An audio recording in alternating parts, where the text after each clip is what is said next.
Patrice Talon, c'est la culture du résultat. C'est la recherche de l'efficacité. Patrice, la rigueur. Si je dois donner un titre, Patrice Talon, l'autorité. J'ai l'ambition. Et j'aime bien le dire haut et fort. Au terme de 5 années, de faire le miracle. De réaliser cette magie.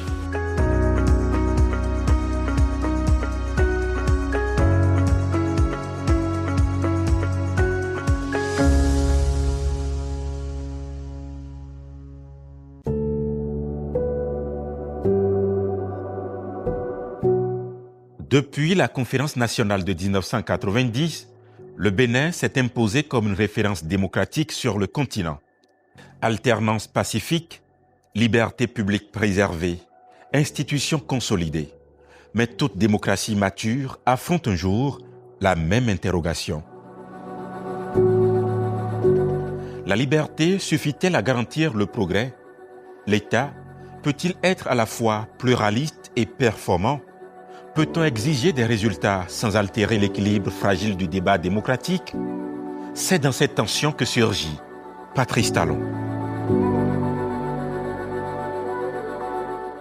Il a pu quand même résister au vertige de la toute-puissance. Nous avons une constitution très présidentialiste. Et donc, si vous n'avez pas assez conscience de l'importance de ces pouvoirs et de la possibilité d'aller un peu trop loin, oui, vous exercez aveuglément le pouvoir. Je crois qu'il a su faire preuve de discernement, d'évaluation à son propre niveau, pour tempérer son ardeur.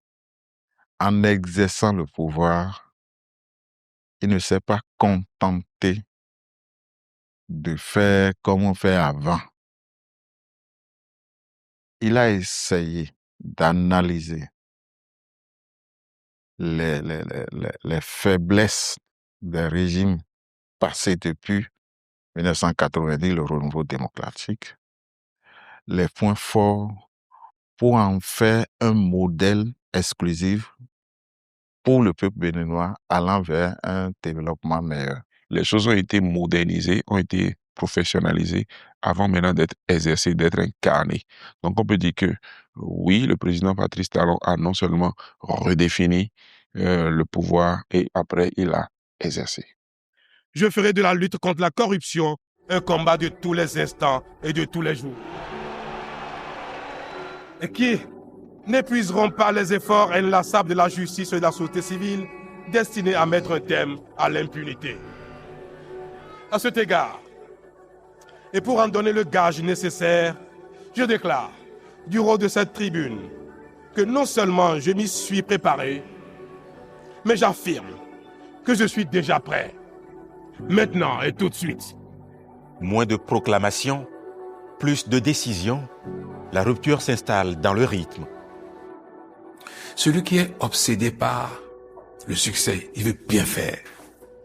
Et sa préoccupation principale, il zappe sur tous les autres paramètres. Même les paramètres de fierté. Ça ne compte pas beaucoup. Ce qui compte, c'est le succès. Si la bonne méthode, c'est d'avoir une feuille de route et un contrat de performance.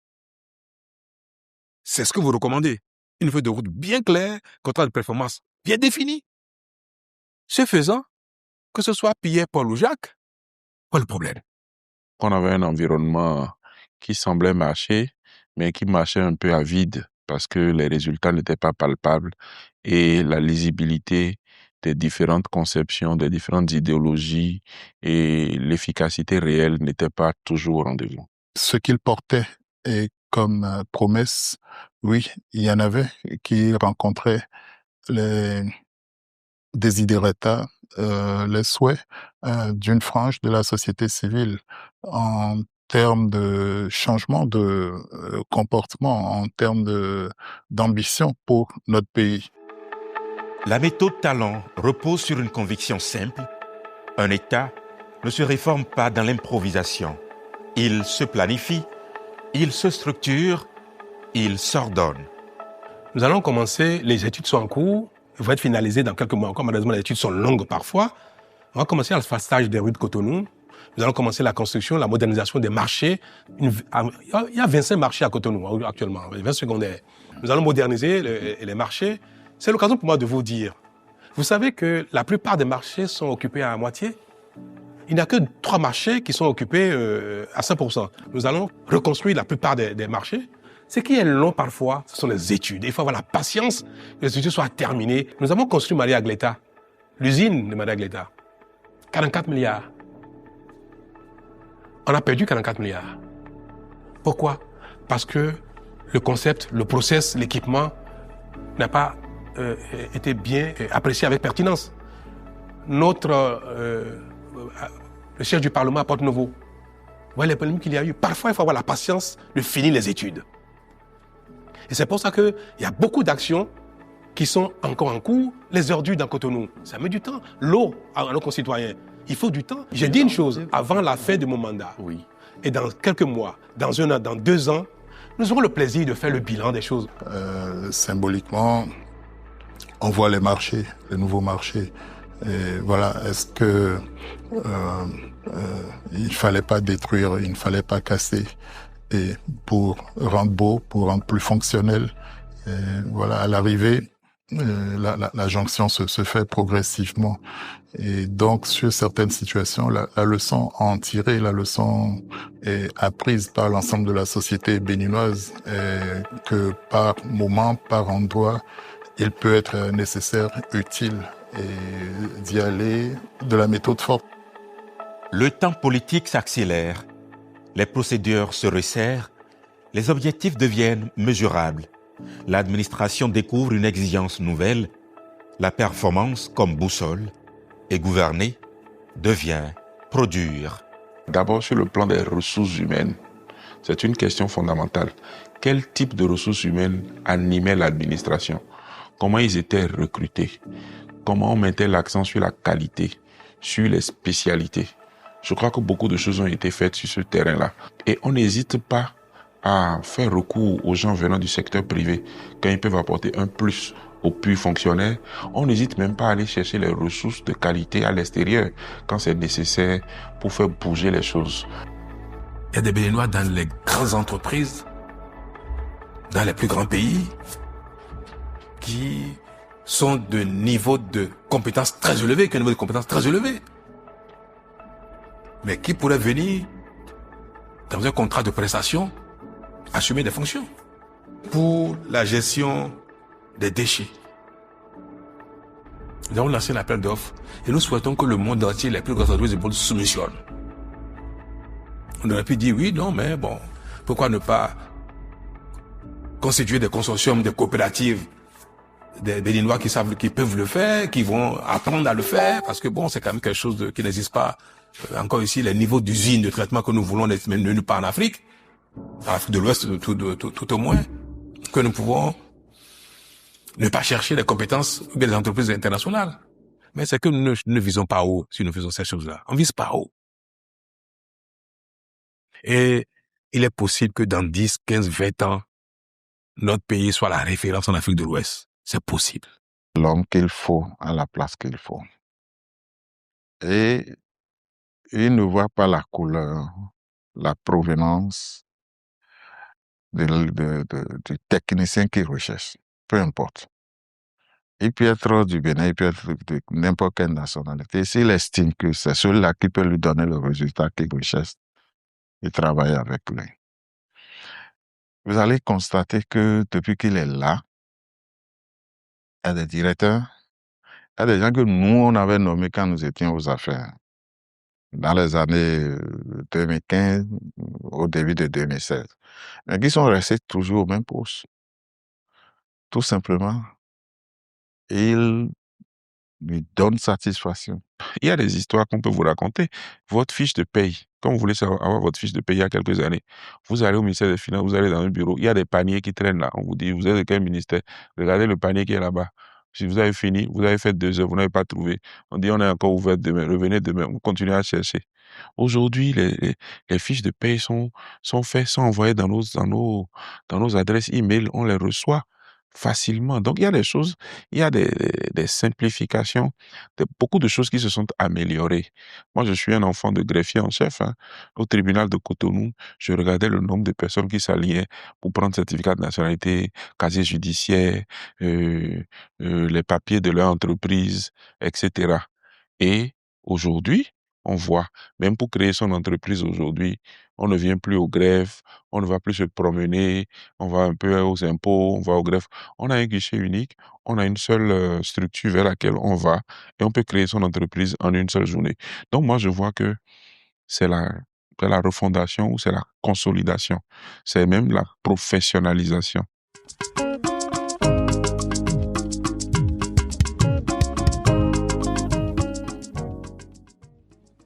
Le maire, s'il ne suit pas son budget, s'il ne règle pas son budget, s'il n'exécute pas son budget,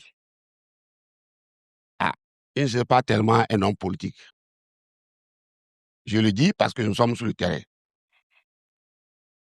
Et puis, vous avez dit plus loin qu'il y a les techniciens. Qui est technicien ici?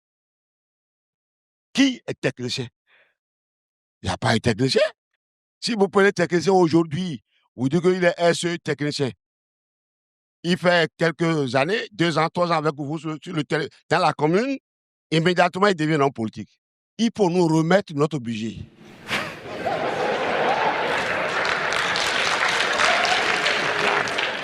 Si le marabout nous a fait le diagnostic, nous a trouvé le remède.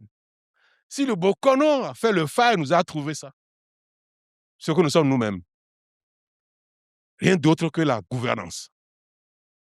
C'est ça, le diagnostic, c'est ça le remède, c'est le seul remède. Je ne sais pas si dans la salle, quelqu'un d'autre a trouvé une réponse au peu que nous faisons de mieux en mieux depuis. Si quelqu'un peut me dire dans cette salle que non, ce n'est pas lié à une meilleure gouvernance, mais c'est lié à autre chose. C'est lié à quoi? Tout le monde sait très bien qu'au niveau des communes, il faut aussi que l'effort d'amélioration de la gouvernance se concrétise aussi au niveau de la gouvernance locale, puisque nous avons la volonté de décentraliser et d'aller plus loin de la décentralisation. Aujourd'hui, vous avez une clarification claire des postes politiques et des postes techniques. Vous avez vu au niveau, que ce soit au niveau de la commission électorale, par exemple, ou des mairies, on a clairement identifié les postes de ceux qui avaient des idées et les postes de ceux qui ont appris à manager. Le maire ne s'occupe plus de tout. Le secrétaire exécutif devient le technicien qui met en œuvre les idées produites par ceux qui ont été élus.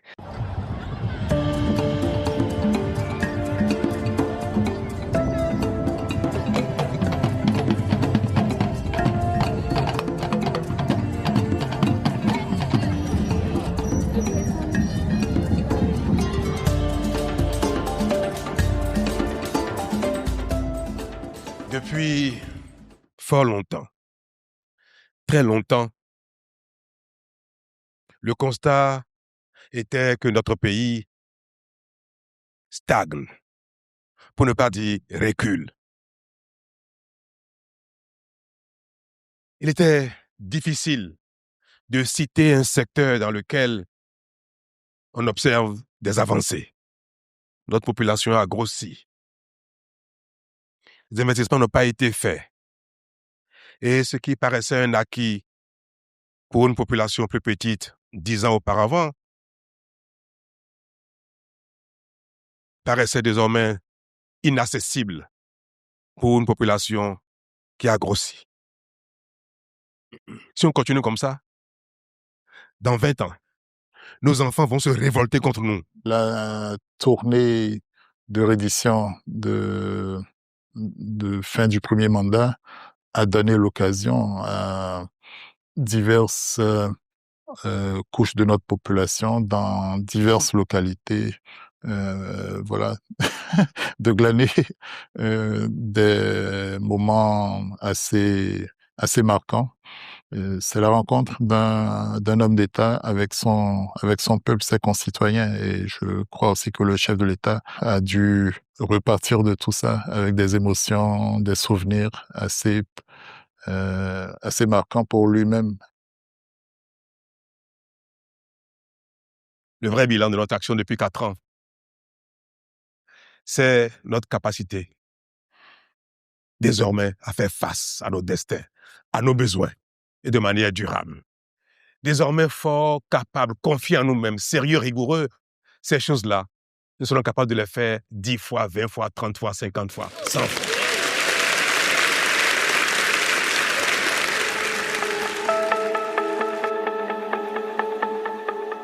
Les chantiers s'ouvrent, les routes s'étendent, le béton dessine de nouvelles lignes à l'horizon. Mais au-delà des infrastructures, c'est une vision qui s'installe, celle d'un État stratège orienté vers la durée. L'ambition n'est pas conjoncturelle, elle se veut irréversible. L'ambition de réindustrialisation du pays et ce qui se met en place à Glojigbe, à la GDIZ, oui, il y a de quoi être surpris agréablement et de se convaincre que parfois c'est un management qui a su accélérer quand il fallait, certainement en connaissance de cause, même si sur d'autres domaines, d'autres situations, et là, le gouvernement s'en est quelquefois expliqué et a même fini par justifier l'allongement des mandats, enfin l'adoption du septennat, par la nécessité de mieux creuser les études, de mieux préparer la réalisation d'un certain nombre de projets. Aucune mutation politique n'est neutre. Réformer, c'est déranger des équilibres anciens. Accélérer, c'est aussi exposer des divergences.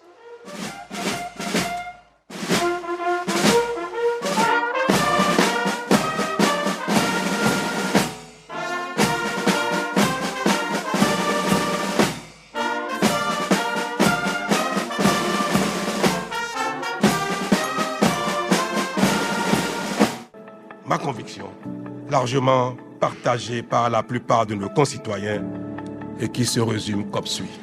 Le Bénin, notre pays, a trouvé son chemin. Et cela est irréversible. Peu importe l'opinion et le souhait des nostalgiques en quête d'un retour à notre passé honteux.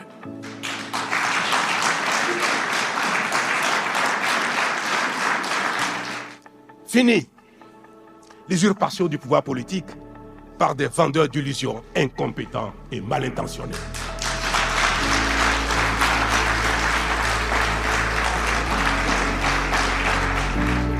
Je suis dans l'administration depuis un quart de siècle. Je peux vous dire qu'il y a des choses qu'on faisait avant qu'on n'ose plus faire aujourd'hui. Avant, on était bien content que le DAF ou celui qui s'occupe des finances dans la maison nous amène des états. On ne veut pas savoir d'où ça vient. On signe et on prend un petit complément sur nos salaires. Aujourd'hui, quand un DAF se promène, il vient avec un état. On lui demande très sérieusement d'où il vient avec ce document-là. On ne veut pas de problème. On ne veut pas aller ici, on ne veut pas aller là. Nos compatriotes se surprennent à découvrir qu'ils ont changé de comportement ou bien que les conditions pour se mouvoir dans l'espace public les conditionnent, les déterminent autrement, de manière plus positive et au fond, cela même parfois source de fierté, alors que ça n'a pas été annoncé comme tel au début, sur l'intolérance à la petite corruption et autres. Chacun a plus ou moins intériorisé l'idée que on doit pouvoir répondre de ces actes. Notre état civil qu'on a pleuré pendant longtemps, on pensait qu'on ne pouvait plus le récupérer. Aujourd'hui, avec les travaux de l'ANIP, on a un état civil sécurisé. Qu'est-ce qu'on peut faire comme développement si on ne sécurise pas l'homme et la terre? Le cadastre est en cours de sécurisation. On numérise tout. On fait le point de tout ce qui est propriété immobilière dans le pays. On fait le point de tout ce qui est ressources humaines. C'est les éléments clés du développement. Quand vous ajoutez ça aux infrastructures, que ce soit informatique, numérique, infrastructures matérielles, les routes, Internet, courant, énergie, tout ça, vous voyez que c'est une nouvelle approche de développement et une nouvelle efficacité. Dans une démocratie, la contradiction n'est pas un accident, elle est une respiration. la méthode Talon suscite débat, interrogation, adhésion et réserve, preuve qu'elle ne laisse personne indifférent. On saurait faire d'omelette sans casser des œufs, tout simplement. Non, à un moment donné, comme le chirurgien, parfois on peut être obligé de tailler à vif, d'opérer à vif, et avec un minimum d'anesthésie, pour ne pas dire sans anesthésie. Donc, on ne peut pas toujours caresser dans le sens du poil. On ne peut pas vouloir se développer sans sacrifice. C'est impossible. Si on veut tout préserver, nos acquis, nos travers, nos faiblesses, nos souffrances, on veut tout préserver, le Bénin ne se développera jamais. Et nos enfants, nos petits-enfants, nos arrière-petits-enfants vont subir les mêmes sorts que nous. Ce n'est pas avec plaisir, ça fait longtemps qu'il fallait le faire. Ce n'est pas un plaisir pour moi de dépenser l'argent de l'État pour payer des gens à la maison. Ce n'est pas un plaisir pour moi d'envoyer des pères de famille à la retraite d'office parce que je sais très bien que celui qui va à la retraite, c'est comme s'il était en déchéance. Même si ce n'est pas le cas. Aucun dirigeant ne peut faire ces choses-là avec plaisir. Ça n'existe pas. Tout le monde veut plaire. Moi qui suis ici, j'aime plaire aussi, j'aime plaire. Je voudrais plaire à tout le monde. Je voudrais plaire à mes concitoyens, aux uns aux autres. Que quand je passe, on dit, oh, il est gentil, il est beau, il est ceci, il est ceci, on va m'embrasser, on va me dire merci, comme ça. J'aimerais pas que quand je passe, on me dise, regardez-moi ce méchant-là. J'aimerais pas ça. Je ne suis pas maso. Mais notez bien que j'aime plaire moi aussi. Et je voudrais bien plaire à tous mes concitoyens si je pouvais le faire. Mais ce serait contraire à la mission que vous m'avez confiée. Parce que vous ne m'avez pas élu pour plaire. Vous m'avez élu pour régler les problèmes qui se posent au Bénin. Y compris même les problèmes difficiles. Y compris les réformes difficiles.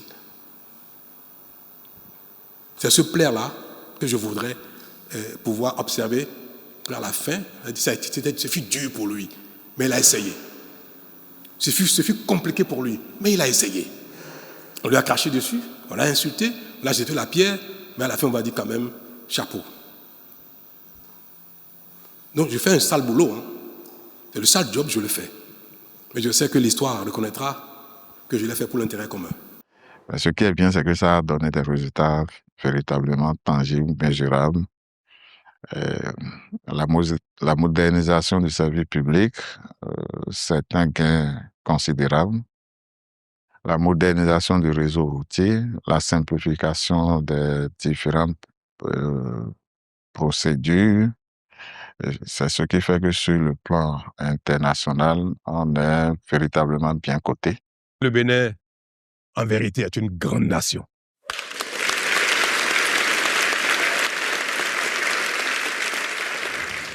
Nous avons même réussi les réformes les plus difficiles,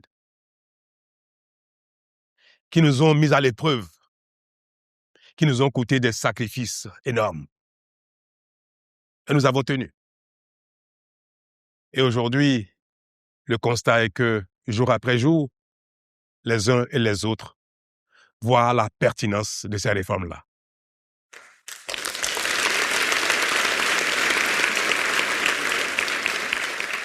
En réalité, et pour ne pas vous décevoir, mesdames et messieurs, en réalité, c'est cela, ce que nous avons fait de plus grand, nos réformes.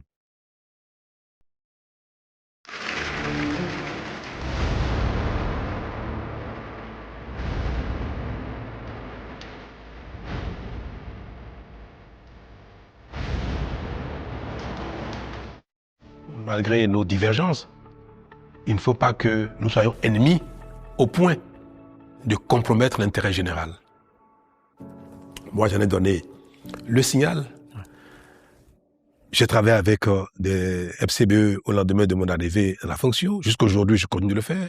L'ancien Premier ministre Zinsou, qui a été mon challenger aux élections de 2016. Aujourd'hui, il travaille avec le Bénin, il travaille pour le Bénin. Il fait des choses extraordinaires. Moi, je suis admiratif de ce qu'il fait. Il nous accompagne beaucoup, il nous aide beaucoup. Il aime son pays. Moi, j'ai pu, en 2016, même mal juger sa capacité à se donner pour le Bénin. Et j'observe, il n'est pas président, mais il fait des choses extraordinaires pour le Bénin. C'est ce que je voudrais que chacun fasse, qu'on soit d'un bord ou de l'autre.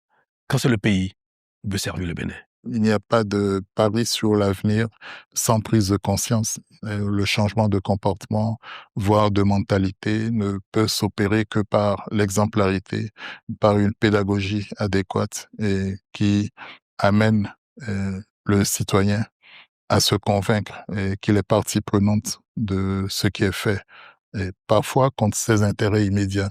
Et ça, c'est une leçon qu'on doit s'imposer à tout moment dans le pays. Et si ça devait être un héritage du passage du président Talon, je milite absolument pour cela.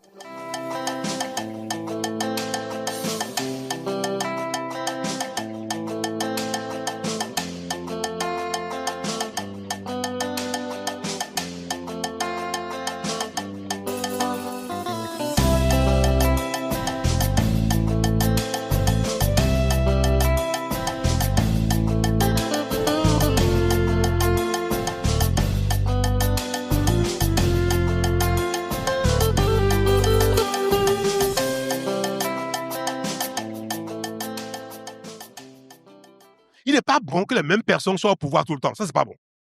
Donc, il n'est pas bon que les mêmes personnes exercent trop longtemps le pouvoir. Ils vont manquer d'efficacité. Ils ont beau être génies, forts et consorts, quelque chose va leur manquer au fil des jours et du temps. C'est clair. On n'est pas savant tout seul. Et les choses changent. Le temps change. Ce qui est bon aujourd'hui, dans 10 ans, il va dépasser. Il y a tellement de choses qui se passent dans le monde. Moi, aujourd'hui, mes enfants m'apprennent tellement de choses. Je dis, mon Dieu, je ne suis pas au courant de ça. Je suis dépassé. Je voudrais que vous soyez, vous les jeunes, les porte-paroles de notre cri commun. Et que nous devons, dans tous les cas, aujourd'hui que le monde est difficile, mais que nous voulons satisfaire nos besoins, nous voulons nous développer, que nous puissions unir nos voix, nos talents, nos compétences, pour nous développer au lieu de dire que moi je suis UP, je suis BR, je suis ceci et qu'on sort. On va réinventer, nous, notre façon d'exister au Bénin, que ce soit conforme à nos besoins, au lieu d'imiter les gens. D'utiliser des mots qui, pour nous, ne veulent rien dire.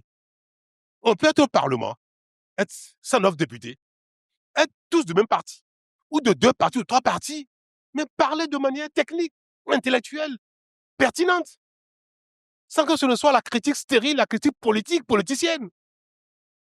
Si on réussit ça, je vous assure, en 10, 15 ans à venir, 20 ans, nous allons transformer le Bénin. La bagarre politique est un frein.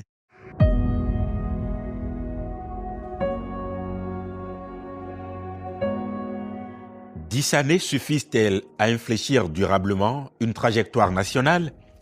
La gouvernance Talon ne s'est pas arrêtée à la réforme immédiate. Elle a cherché à dessiner une trajectoire, une projection, une vision.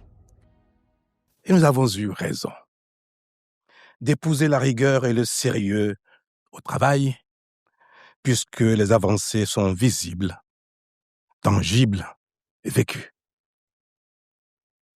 Elles se lisent dans la dignité retrouvée, dans l'espoir qui renaît, dans la fierté d'appartenir à une nation qui avance avec détermination et de manière irréversible. Cependant, mesdames et messieurs, gouverner, ce n'est pas seulement transformer le présent. C'est aussi et surtout préparer l'avenir. C'est pourquoi nous avons le devoir aujourd'hui de consolider nos acquis et de les inscrire dans une trajectoire lisible et durable. Oui, quelque chose va survivre au passage du président Talon, au-delà de sa personne, au-delà de ceux qui ont collaboré directement à lui. Et une trace assez durable et pourrait alors se mettre en place. Et nous en serions tous fiers, parce que les éternels recommencements ne sont pas à souhaiter. Avec cette vision, la méthode change d'échelle. Elle quitte l'urgence du présent pour entrer dans la durée de l'histoire. Et chacun a son charisme. Et je crois que ceux qui vont lui succéder de toute façon, auront à cœur de mettre en application un certain nombre de leçons apprises à ses côtés.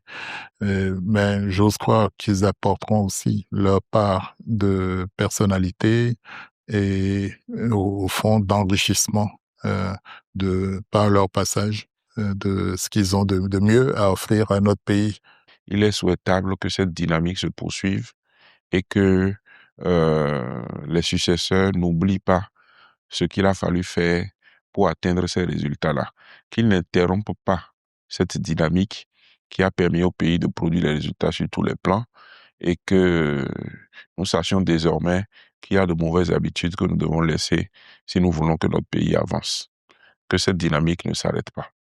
Le Bénin a-t-il enfin trouvé la voie pour son développement? A-t-il entamé son progrès de sorte à devenir, lui aussi, un pays développé, susceptible de se passer de l'aide au développement apportée par d'autres et parfois avec mépris? Est-il un pays où l'éducation nationale, la formation technique et professionnelle, la route, l'eau, l'électricité, l'emploi, la santé, le cadre de vie durable, assaini et beau, la sécurité et la paix progressent chaque jour? Est-il un pays qui ne fait plus honte à ses enfants, mais leur apporte plutôt fierté et espoir? Un pays que d'autres admirent et envient. Autrement dit, le Bénin est-il aujourd'hui un pays où tout s'améliore jour après jour, où l'espoir est désormais permis, de sorte que ce qui n'est pas encore acquis ne paraisse plus inaccessible? Honorables députés, représentants du peuple béninois tout entier, la réponse à cette question fondamentale est oui.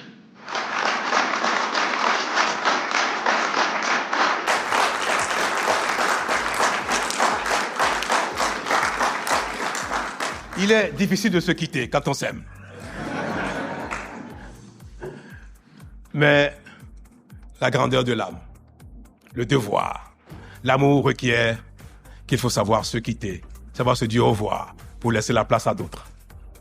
Je voudrais vous souhaiter à vous, à tout le monde, que bientôt, ceux qui viendront ici ou celui qui viendra ici à ma place, vous entretenir sur l'état de la nation, vous donne le sentiment que les choses s'améliorent, que le Bénin continue son chemin et que le meilleur va se goûter de plus en plus par les uns les autres.